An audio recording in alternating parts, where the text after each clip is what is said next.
সালাম দেয়া হলো সুন্নত, উত্তর দেয়া হলো ওয়াজিব। আমি বক্তৃতার প্রারম্ভে আপনাদের কাছে ছোট্ট একটা প্রশ্ন রাখি, সুন্নতের মর্যাদা দাম বেশি না ওয়াজিবের মর্যাদা দাম বেশি? আলহামদুলিল্লাহ, কিছু কিছু জায়গায় মানুষেরা বলে সুন্নতের মর্যাদা দাম বেশি। তবে এখানকার মানুষের মগজে আল্লাহ দ্বীনি জ্ঞান, শরীয়তি জ্ঞান দিয়েছেন, তার বাস্তব প্রত্যক্ষ প্রমাণ আমি পেলাম, এজন্য আমি খুব খুশি হলাম। শরীয়তের সব থেকে মর্যাদা বেশি হলো ফরজের, তারপরের স্টেজ হলো ওয়াজিব, তারপরের স্টেজ হলো সুন্নত, তারপরের স্টেজ হলো নফল, তারপরের স্টেজ হলো মুস্তাহাব বা মুস্তাহসান, তারপরের স্টেজ হলো মুবাহ। এইভাবে পরস্পরায় সাজানো আছে। তো যিনি সালাম দেন তিনি সুন্নত আদায় করেন, যারা উত্তর দেন তারা ওয়াজিব আদায় করেন। এখন সালাম দেয়া হলো সুন্নত, উত্তর দেয়া হলো ওয়াজিব। তাহলে আপনাদের কণ্ঠের আওয়াজ পেলাম সুন্নতের থেকে ওয়াজিবের মর্যাদা দাম বেশি, তাই তো নাকি? আচ্ছা, তো যেটার মর্যাদা দাম বেশি সেটার আওয়াজ আস্তে হবে না সেটার আওয়াজ জোরে হবে? কিন্তু আমি যেন দেখলাম আপনারা একটু কুণ্ঠাবোধ করছেন। আমাদের দক্ষিণ 24 পরগনা, উত্তর 24 পরগনা এলাকায় বর্তমানে শীততাপ দূর হয়ে গেছে। তার কারণ আজকে সম্ভবত ফাল্গুন মাসের 5 তারিখ নাকি? ফাল্গুন মাস পড়া মানে হলো বসন্তকালের ঋতু শুরু হওয়া। এই জন্য আমিও গরমের প্রভাব দেখি, কিন্তু গায়ে কোনো জ্যাকেট ট্যাকেট কিচ্ছু নিয়ে আসি। এখানে এসেই দেখছি মালদা, মুর্শিদাবাদ, দিনাজপুর এলাকার ঠান্ডা এখনো যায়নি, ঠিক কি না? রাতের বেলা মোটামুটি অনুভব করা যাচ্ছে, বোঝা যাচ্ছে। আপনাদের অধিকাংশ ব্যক্তির গায়ে জ্যাকেট আছে, চাদর আছে, মাথায় মাফলারও আছে, হনুমান টুপিও আছে, কি নেই? অনেকের আছে। কিন্তু আমি আপনাদের কাছে বলবো, বক্তারা যখন বক্তৃতা করে, বক্তৃতা করতে করতে তাদের গা ঘেমে যায়, এমনকি ভিতরের গেঞ্জি পর্যন্ত পানিতে ভিজালে কাপড় চোপড় যেমন ভিজে যায়, ভিতরের গেঞ্জিও তেমন ভিজে যায়। আর শ্রোতারা বসে বসে যদি ওয়াজ শুনতে থাকে, শ্রোতাদের দেহটা দেখবেন হিমালয় পাহাড় মার্কা হয়ে যায়। কি পাহাড় বললাম?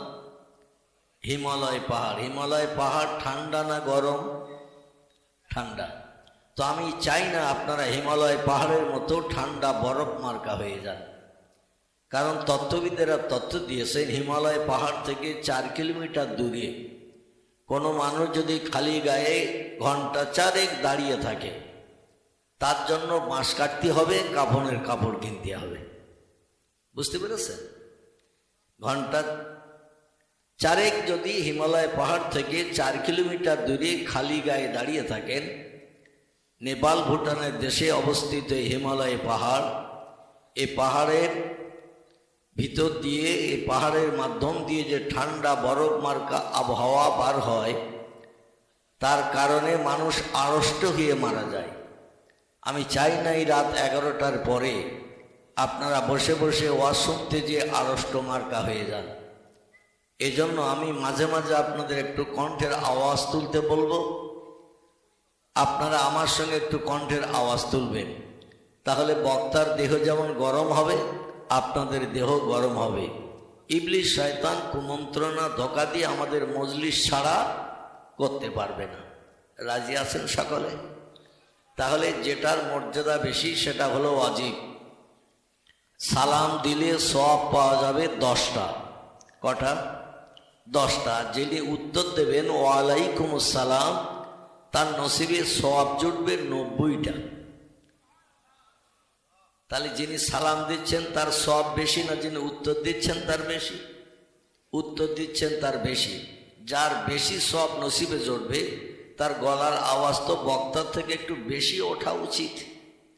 এই জন্য আপনারা প্রথম থেকেই শুরু করে দেন গলার আওয়াজ একটু বাড়িয়ে আওয়াজ তোলেন, যাতে দেহ ঠান্ডাটা দূর হয়ে গরমের ভাব আস্তে আস্তে আমাদের দেহে এসে যায়।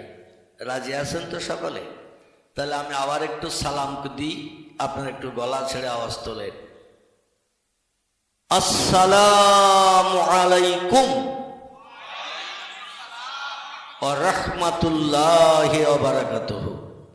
আশেপাশে রাস্তায় যারা ঘুরে বেড়াচ্ছেন, কুয়াশার ঠান্ডায় ভিজে দেহটা গোসল করার মতো অবস্থা করছেন, আমি সকলের কাছে অনুরোধ রাখব, বাইরে থাকলে কিন্তু এই মজলিসের মর্যাদা সম্মান দেয়া হবে না এবং আল্লাহর রহমতও পাওয়া যাবে না।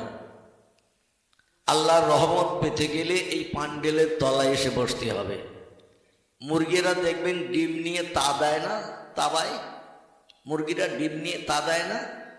মুরগির ডিমের বাচ্চা উঠতে 22 দিন সময় লাগে। কদিন? আর হাঁসের ডিমের বাচ্চা উঠতে 28 থেকে 29 দিন সময় লাগে, কারণ হাঁসের ডিমের খোসাটা একটু মোটা বেশি। এই জন্য মুরগিরা ওই তাওয়ায় ডিম দিয়ে তার উপরে বসে গরম দেয়। যে ডিমটায় গরম পায় না সে ডিমটায় বাচ্চা হয় তো, যে ডিমটা গরম পায় না সেটায় বাচ্চা হয় না। এই জন্য আজকের এই যে সামিয়ানা মার্কা তাওয়া বানানো হয়েছে, এই তাওয়ার বাইরে থাকলে কিন্তু আপনি ঘোলা পড়া বান্দা হিসাবে বিবেচিত হবেন, মানে অকেজ ডিম হবেন। এই জন্য অনুরোধ রাখবো, 1-1 ঘন্টা সময় যাদের হাতে আছে এই সামিয়ানার তলায় সুন্দর পরিবেশে এসে বসে যান। ইনশাল্লাহ বাচ্চা ফুটবে, এ বাচ্চা ভবিষ্যতে কাজে দেবে। সকলে বলুন আমিন। এইবার কিছু মানুষ আছে ইবলিস শয়তানের ভাইরা ভাই, হাজার উপদেশের কথা বললেও তারা উপদেশকে মান্যতা দেবে না, কারণ উপদেশ তাদের কাছে ভালো লাগে না। এই জন্য তাদের পক্ষে ওয়াজ নসিহত মাইকে শুনবে, কিন্তু ঘোলা ফোলা ডিম মতো হয়ে যাবে, কাজ কিছু হবে না। তাই অনুরোধ রাখছি, লম্বা টাইম ওয়াজ করে আপনাদের কষ্ট দেব না, খুব সংক্ষেপ কোরআন হাদিসের 2-4 কথা আলোচনা রেখে বক্তৃতা রীতি টেনে আল্লাহর দরবারে আমাদের মনের কামনা বাসনা আশা আকাঙ্ক্ষা আমরা সকলে জানাবো। সকলে বলুন আমিন। আলহামদুলিল্লাহ আলহামদুলিল্লাহিল্লাযী হাদানা লিহাযা ওয়া মা কুন্না লাউলা আন হাদানাল্লাহ ওয়া আশহাদু আল্লা ইলাহা ইল্লাল্লাহু ওয়াহদাহু লা শারীকা লাহু শাহাদাতান মান আমানা বিল্লাহি ওয়া কাফারা বিজিবতি ওয়াত তাগুত ওয়া আশহাদু আন্না সাইয়্যিদানা ওয়া নাবিয়ানা ওয়া হাবিবানা ওয়া শাফিয়ানা ওয়া সামাদানা ওয়া মাওলানা মুহাম্মাদান সাল্লাল্লাহু আলাইহি ওয়া সাল্লামা আবদুহু ওয়া রাসূলুহু নবিয়ুল মাকারিমিল আখলাকিল মাওসুফ ওয়া বিল কামালিল আওসাফিল মানউত ফাকাদ ক্বালা আল্লাহু তাআলা ফি কালামিহিল মাজিদ ওয়া ফিল ফুরকানিহিল হামিদ আউযু বিল্লাহি মিনাশ শাইতানির রাজিম। বিসমিল্লাহির রাহমানির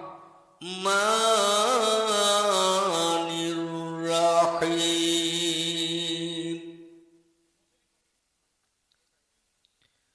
তুলিজুল লাইলা ফিন নাহারে ওয়া তুলিজুন নাহারা ফিল লাইল ওয়া তুখরিজুল হাইয়া মিনাল মাইয়্যিতি ওয়া তুখরিজুল মাইয়্যিতা মিনাল হাইয়্যি ওয়া তারযুকু মান তাশাউ বিগাইরি হিসাব। সকলে প্রাণ খুলে গলা ছেড়ে উচ্চ আওয়াজে বলুন আল্লাহু আকবার। হয়নি। আল্লাহর নামের আওয়াজ তুলতে যদি এমন কুণ্ঠাবোধ হয়, শীতে তো চেপে ধরবে ভাই। আচ্ছা, আমি আপনাদের কাছে আর একটা ছোট্ট প্রশ্ন রাখি, আল্লাহর নামের আওয়াজ তুলতে আপত্তি কার কার আছে? একটু হাত তুলে দেখান তো। আল্লাহর নামের আওয়াজ তুলতে আপত্তি আছে কার কার? আল্লাহ কোরআনের সূরা ৩-এর ভিতরে তত্ত্ব কোট করেছেন 1450 বছর আগে। কতদিন? 1450 বছর আগে কোরআনের সূরা ৩-এর ভিতরে আল্লাহ তত্ত্ব কোট করেছেন বিসমিল্লাহির রহমানির রহিম। লাকাদ খালাকনাল ইনসানা ফি আহসানি তাকবীম। জোরে একটু আওয়াজ তুলুন আল্লাহু আকবার। আল্লাহ 4টি জিনিসের কসম খেয়েছেন সূরা ৩-এর শুরুতে। অত্তিন ওয়াজ্জাইতুন ওয়াতুর সিনিনা ওয়া হাযাল বালাদিল আমিন। জোরে বলুন আল্লাহু আকবার। আল্লাহ বলছেন আমি ৩-এর কসম খেলাম, জাইতুন ফলের কসম খেলাম, এবং তুর পাহাড় এবং আমি সিনাই পর্বতের কসম খেলাম, এবং মক্কা মুআজ্জামার পবিত্র কাবা শরীফের এরিয়ার কসম খেলাম, পবিত্র শহর কাবা ঘরের কসম খেলাম, কাবার চাতলের কসম খেলাম। আমরা মাঝে মাঝে কাউকে কোনো কথা বিশ্বাস করাতে যে আল্লাহর কসমও মাঝে মাঝে আমরা খাই না। আল্লাহর কসম, খোদার কসম, সামনের বুধবারের দিন তো টাকা 10টার ভিতরে দেব। কোনো ব্যক্তিকে 2-1বার ওয়াদা করে ফেল করলে তখনও আর কথা বিশ্বাস করতে চায় না। তবে যদি কসম খেয়ে বলে বুধবারের দিন 10টার ভিতরে টাকা দেব, খোদার কসম, লোকটা তখন একটু আশ্বস্ত হয়। কসম খেয়েছে যখন, ইয়ার প্রেমবাজি করবে না, ঠিক কিনা? অবশ্যই দেবে। আল্লাহ বলেন আমি 4টি জিনিসের কসম খেলাম। কসম খেয়েও মানুষ, তোমাদের কাছে একটি তথ্য আমি পরিবেশন করলাম। তথ্যটি হলো এই, লাকাদ খালাকনাল ইনসানা ফি আহসানি তাকবীম। আল্লাহ বলছেন যত সৃষ্টি আমি পৃথিবীতে বানিয়ে পাঠিয়েছি দুনিয়ার সৌন্দর্য শ্রীবৃদ্ধির জন্য, বাঘ, ভল্লুক, হাতি, সিংহ, গন্ডার, ইঁদুর, কুকুর, বিড়াল, সাপ, বিচ্ছু, ব্যাঙ, মাছি, মশা, পিপিলিকা, কীট পতঙ্গ, জীবজন্তু, গাছপালা, যা আমরা চোখে দেখতে পাই, যা চোখে দেখতে পাই না, আল্লাহ বলছেন সব সৃষ্টির ভিতরে আমি সেরা করে মর্যাদা দিয়ে বানিয়েছি মানুষ জাতিকে। কাদের সেরা করেছে? ইনসান। ইনসান শব্দটি হলো আরবি ভাষা। ইংরেজিতে যারে ম্যান বলা হয়, বাংলায় কে বলা হয় মানুষ্য জাতি। মানুষকে আল্লাহ পৃথিবীর সমস্ত সৃষ্টির ভিতরে সেরা করে বানিয়েছেন। চারটি জিনিসের কসম খেয়ে আল্লাহ কোরআনের ভিতরে তথ্য দিয়েছেন, যাতে পৃথিবীর সেরা জাতি হিসাবে মানুষ আমার কথাটা বিশ্বাস করে। জোরে বলুন আমিন। আমার ভাইরা, এই মানুষ আমরা সমস্ত সৃষ্টির ভিতরে সেরা। আমাদের মতো আল্লাহর নামের আওয়াজ আর কোন সৃষ্টি এমন সুন্দর করে তুলতে পারে? কথা বলে। বাঘ দেখবেন তার আওয়াজে কথা বলে,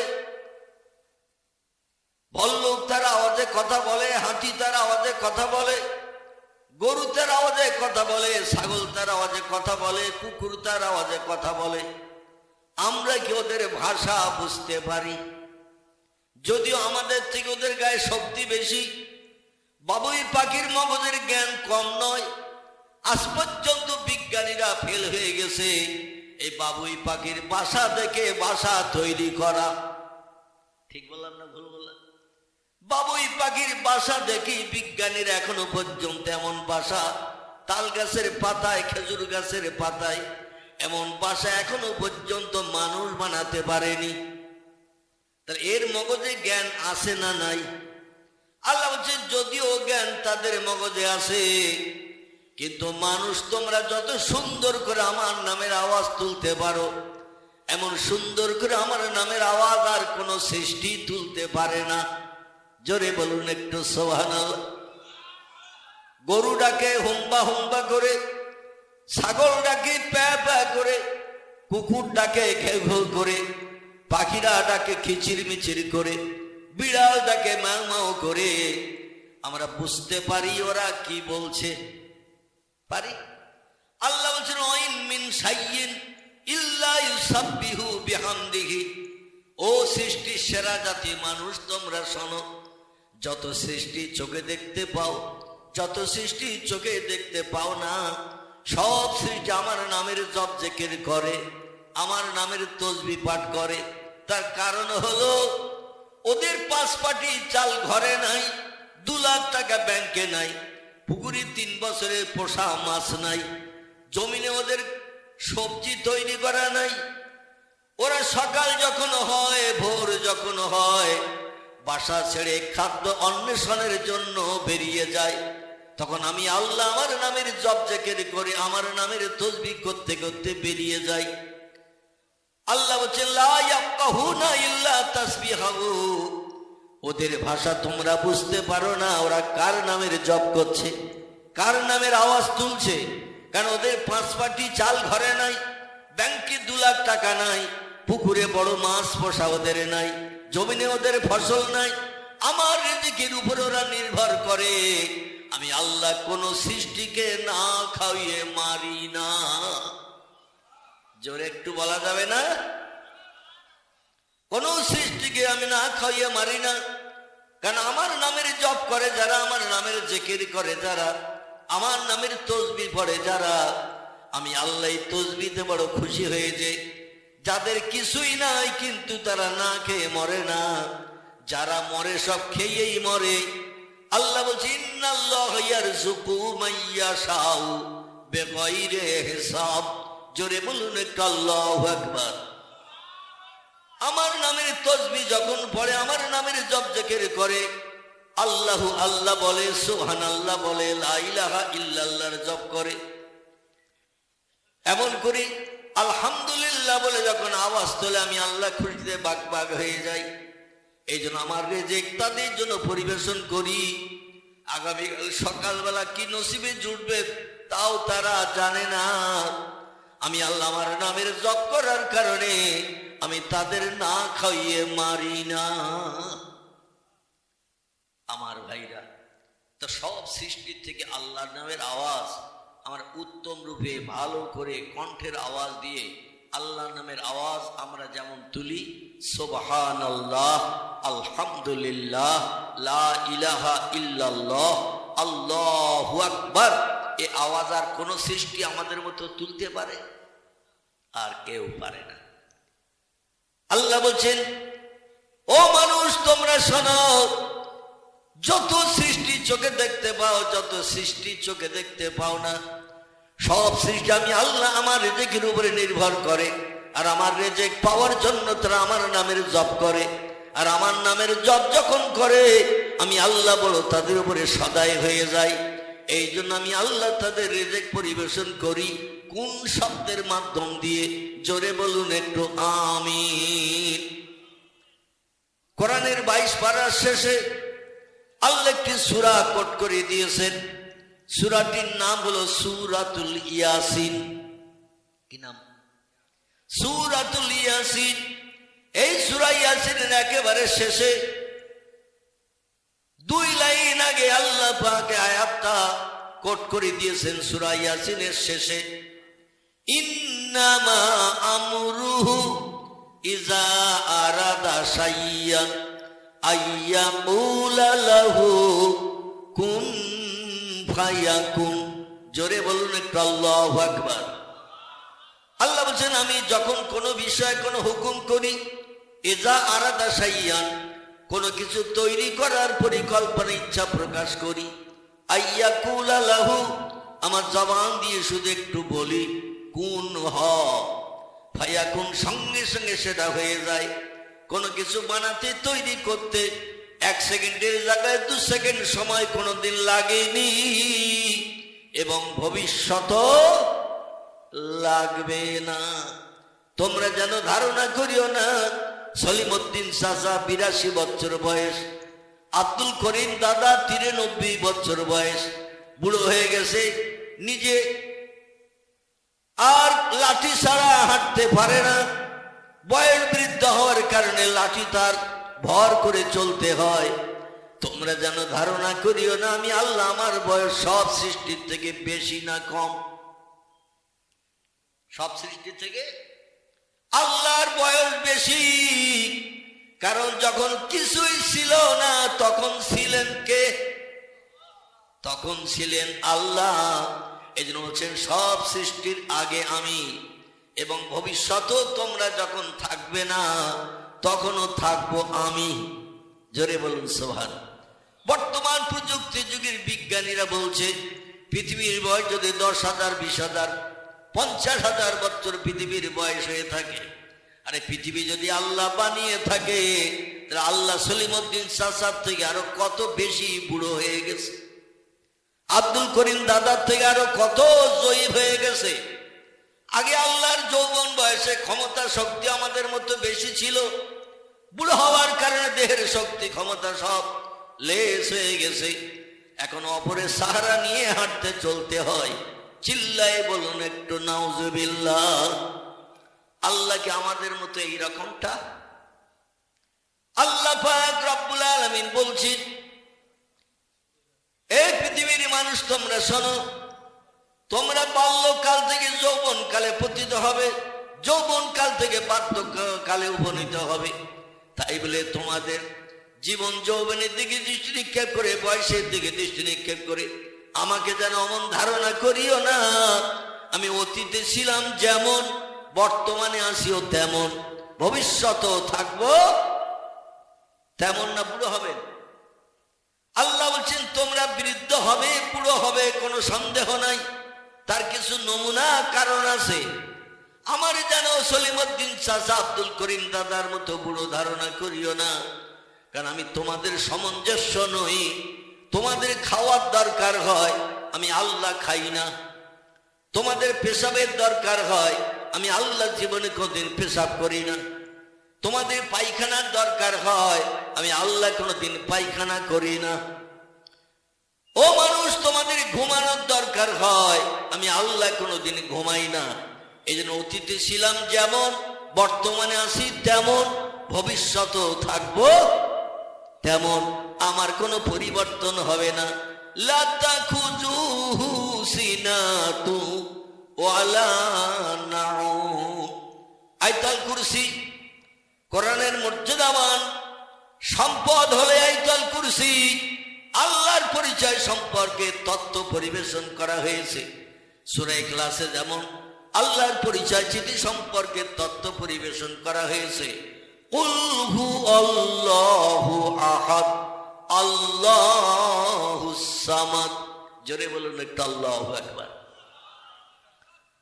আল্লাহ বলছেন আমার হাবিব বলে দিন আমি আল্লাহ হলাম একক। তোমাদের বংশ নসল অতীত কাল থেকে চালু আছে। দাদা ছিল তাই বাপ হয়েছে, বাপ ছিল তাই আমি হয়েছি, আমি আছি তাই ছেলে হয়েছে, মেয়ে হয়েছে, আবার ছেলে মেয়ে আছে তাই নাতি নাতকুড় হবে, ঠিক কিনা? আল্লাহ বলে আমার সম্পর্কে এমন ধারণা যেন করিও না। লাম ইয়ালিদ, আমার কোনো সন্তানাদি নাই। ওয়ালাম ইউলাদ, কারো পেটের থেকে আমি তোমাদের মতো জন্মগ্রহণ করি নাই।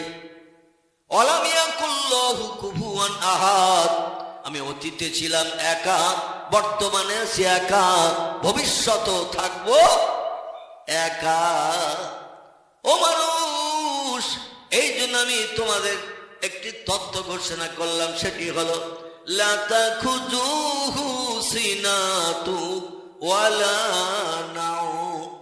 তোমাদের দেহ যখন ক্লান্ত হয়, ক্লান্তি যখন দেহে আসে, মাঝে মাঝে বাস চলছে সিটে বসেও ঘুমিয়ে পড়ে, মাঝে মাঝে বাসের ডান্ডা ধরেছে সিট পাওয়া যায়নি, গাড়ি চলতেছে জানলা দিয়ে হাওয়া ঢুকলে দেখবেন দাঁড়িয়ে থেকেও মানুষ ঘুমায়, ঠিক না ভুল? দাঁড়িয়ে থেকেও মানুষ ঘুমায়, মাঝে মাঝে একজন ঘুমিয়ে আরেকজনের ঘাড়ে পড়ে, পড়ে না? পড়ে না? আল্লাহ বলছেন আমার সম্পর্কে এমন ধারণা যেন করিও না। আমার জীবনে কোনোদিন ঘুম লাগে না, ইচ্ছা করো আমি কোনোদিন ঘুমাই না। আমি হলাম সেই আল্লাহ। শুধু তাই নয়, ইন্নাল্লাহা আলা কুল্লি শাইইন কাদির।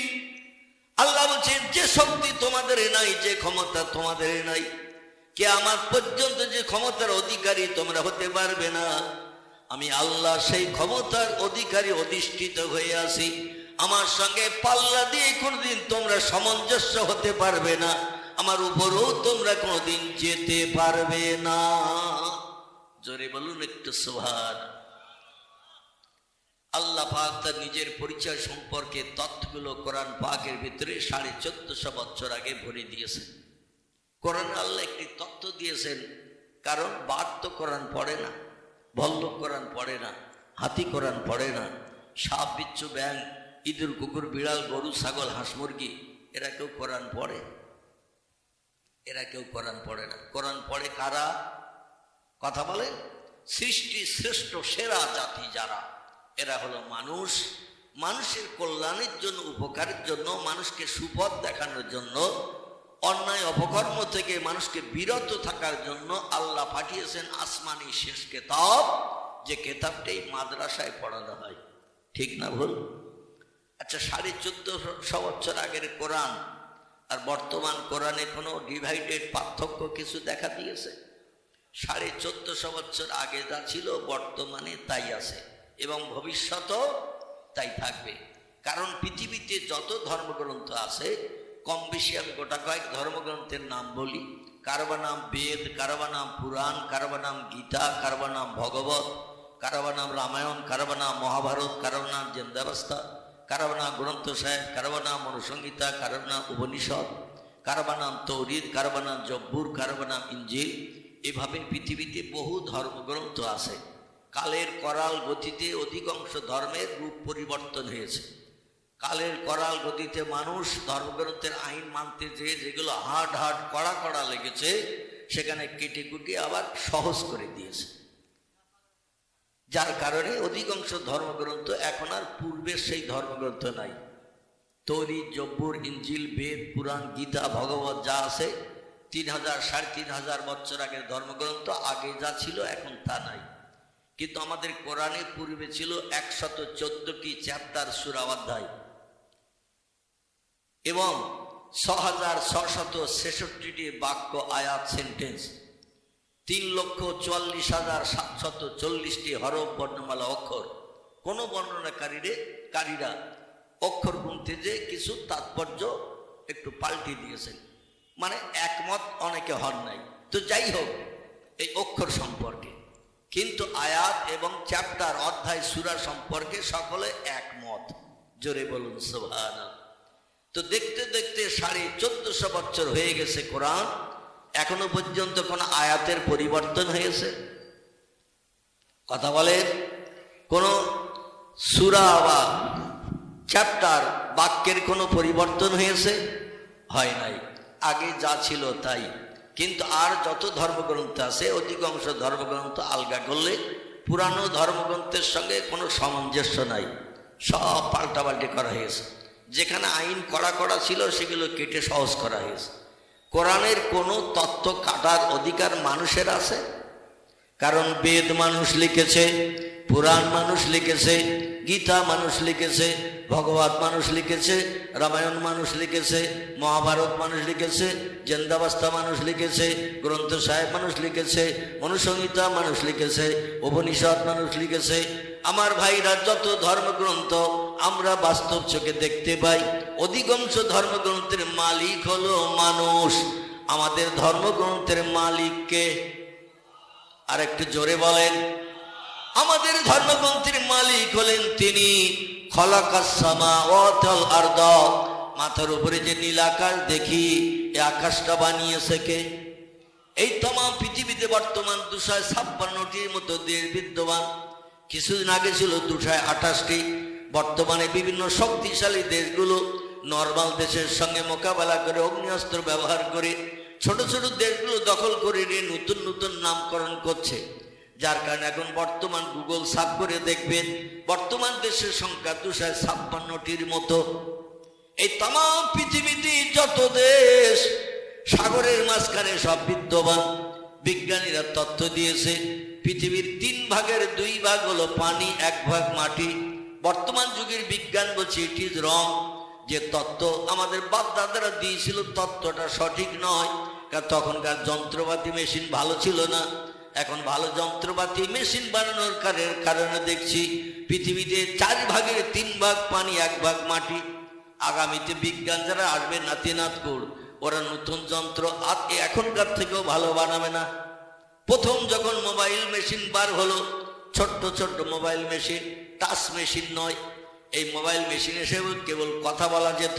কিন্তু এখনকার মোবাইল মেশিন উন্নত, একটু ছুঁয়ে দিলেই সঙ্গে সঙ্গে মনের মানুষ বেরিয়ে যাবে। ঠিক বললাম না ভুল বললাম? একটু টাচ করলে আঙুল লাগালেই মনের মানুষ বেরিয়ে যাবে। পটল চড়া চোখের চাউনি আর লাল ঠোঁটের ভিতরে 22খানা দাঁতের মুচকি হাসি দেখলে যুবকের কলিজার গরম পানি হবে না? হবে না? বাইরে কোথাও যদি আপনি ফোন করেন, সে লোকটি যদি ফোন ধরে, আমার ভাইরা ধরার সঙ্গে সঙ্গে তার বাস্তব ফটো দেখতে চাইলে এখন দেখা যাবে না? যাবে না? সে কেমন কথা বলছে, হাসছে কি কাঁদছে, সেটাও দেখা যাবে কিনা?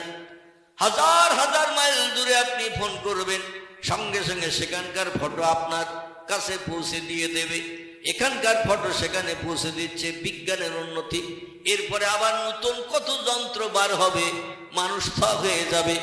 যেমন বিজ্ঞানীরা রিসার্চ করছে একটি জিনিস নিয়ে, সেটি হলো আপনি বাড়িতে মায়ের সঙ্গে, বাপের সঙ্গে, স্ত্রীর সঙ্গে রাগারাগি করে কোথাও যেয়ে যদি গোপন থাকেন, পালিয়ে থাকেন, বিজ্ঞানের একটা যন্ত্র বানাচ্ছে কোরআন রিসার্চ করে। কি রিসার্চ করে? কোরআন রিসার্চ করে একটি যন্ত্র বানাচ্ছে। আল্লাহ কোরআনের 22 পারায় যে সূরাটি দান করেছেন, আমি যার নাম পূর্বে করেছি, বিসমিল্লাহির রহমানির রহিম, ইয়াসিন ওয়াল কুরআনিল হাকিম। জোরে বলুন একটু আল্লাহু আকবার। আল্লাহ বলছেন আমার মোহাব্বতের ইয়াসিন, বিশ্ব নবীর গুণবাচক নাম। নবীর আখলাক, চরিত্র, ব্যবহার এত পছন্দ করেছেন আল্লাহ, ব্যবহার, চরিত্র, আখলাককে পছন্দ করে নবী পাককে কোরআন পাকের ভিতরে কয়েকটি গুণবাচক নাম দিয়ে দিয়ে আল্লাহ ডেকেছেন। একটি নাম হলো ইয়াসিন, একটি নাম হলো তাহা, একটি নাম হলো মুজাম্মিল, একটি নাম হলো রাহমাতাল লিল আলামিন। জোরে বলুন একটু সুবহানাল্লাহ, নারায়ে তাকবীর। আল্লাহ এখানে ডেকে বলছেন আমার মোহাব্বতের ইয়াসিন, বিশ্ব নবীর গুণবাচক নাম। আল্লাহ বলছেন আপনি শুনে নিন, আপনার উম্মতদের জানিয়ে দিন, অল কোরআনিল হাকিম, আমার কোরআনকে আমি মহাবিজ্ঞান করে পৃথিবীর মানুষের কল্যাণের জন্য, মানুষের উপকারের জন্য, মানুষের সুখ স্বচ্ছন্দ দেওয়ার জন্য, মানুষের মুখে হাসি ফুটানোর জন্য আমি কোরআনকে মহাবিজ্ঞান করে পৃথিবীতে পাঠিয়েছি। আমার কোরআন মানুষ যত রিসার্চ করবে, গবেষণা করবে, তত নিত্য নতুন যন্ত্রপাতি বানাতে শিখবে, সমস্যা সমাধান পাবে ঘরে বসে বসে। জোরে বলুন একটু সুবহানাল্লাহ। আপনাদের কাছে জিজ্ঞাসাবাদ করি, 1000 বছর আগে বিজ্ঞানীরা কোনো কিছু কি বানাতে পেরেছিল? ইতিহাস হালকা করে দেখেন, 800 বছর আগে, 700 বছর আগে পৃথিবীর বিজ্ঞানীরা কোনো কিছুই বানাতে শিখেনি। কারণ কোরআন যখন মানুষ রিসার্চ করেছে, America, Japan, German, England, Holland, পোল্যান্ডের মানুষ প্রথম কোরআন রিসার্চ করেছে। আমাদের ভারতবর্ষে হিন্দু ভাইদের ঘরের একটি কীর্তি সন্তান, নাম তার ডক্টর মানবেন্দ্রনাথ রায়। কি নাম বললেন? মানবেন্দ্রনাথ রায় অক্সফোর্ড বিশ্ববিদ্যালয় থেকে MA ফার্স্ট ক্লাস ডিগ্রি নিয়ে ইংরেজির পোকা হয়ে বাড়ি ফিরেছিলেন। এই লোকটির নাম হলো ডক্টর মানবেন্দ্রনাথ রায়। তিনি সত্য তথ্য আর গোপন রাখেন নাই, তত্ত্বটি প্রকাশ করে বিশ্ববাসীর মগজ সাফ করে দিয়েছেন, মানুষকে তাজ্জব বানিয়ে দিয়েছেন। ডক্টর মানবেন্দ্রনাথ রায় বলছেন, learning from the Muslim Europe became the leader of modern civilization. চিল্লায়ে বলুন একটু মারহাবা। আর একটু জোরে বলা যাবে না মারহাবা? হিন্দুর ঘরের ছেলে, উচ্চ শিক্ষিত, হায়ার এডুকেটেড, তিনি বলছেন লার্নিং ফ্রম দ্য মুসলিম, মুসলমানদের শিক্ষার প্রভাবে, মুসলমানদের জ্ঞানের প্রভাবে Europe became the leader. Europe মহাদেশ বর্তমানে জাপান, জার্মান, আমেরিকা, যুক্তরাষ্ট্র আমেরিকা নেতাগিরি করার সুযোগ পেয়েছে, দাদাগিরি করে বিশ্বকে মুঠার ভিতরে পুরে নিয়ে নেতৃত্ব করার সুযোগ পেয়েছে। অব মডার্ন সিভিলাইজেশন, আধুনিক সভ্যতার যুগে, আধুনিক জ্ঞানের যুগে মুসলমানদের জ্ঞান যদি ইউরোপ মহাদেশে না আসতো, আর মুসলমানদের জ্ঞান নিয়ে যদি তারা রিসার্চ না করতো, কোনো মিল, কলকারখানা, যন্ত্রপাতি কিছুই বানাতে শিখতো না। একটু জোরে বলা যাবে কি সুবহানাল্লাহ? আর একটু জোরে বলা যাবে না সুবহানাল্লাহ? মুসলমানদের জ্ঞান হলো দুটি বিষয়ের উপরে। মুসলমানদের জ্ঞান হলো দুটি বিষয়ের উপরে। আস্তে আস্তে একটু মগজ সাফ করে নিয়ে তথ্যগুলো শোনেন, ইনশাল্লাহ লাভবান হবে। কোরআনের মহব্বত হৃদয়ে তৈরি হবে, কোরআনের ভালোবাসা তৈরি হবে। আপনিও যন্ত্রপাতি, মেশিন বানাতে শিখবেন। শুধু শবে বারাতে খতম করে বাপ মায়ের কবর জিয়ারতের জন্য কোরআন পৃথিবীতে আসে নাই। রমজান মাসে মসজিদে তারাবি নামাজে শুধু খতম পড়ানোর জন্য কোরআন দুনিয়া আসে নাই। আমার ভাইরা, বিপদে মুসিবতে কোরআন তেলাওয়াত করে আল্লাহর সাহায্য পাওয়ার জন্য শুধু কোরআন আসে নাই। কোরআন এসেছে সব সমস্যার সমাধান করে আমাদের মুখে হাসি ফুটানোর জন্য।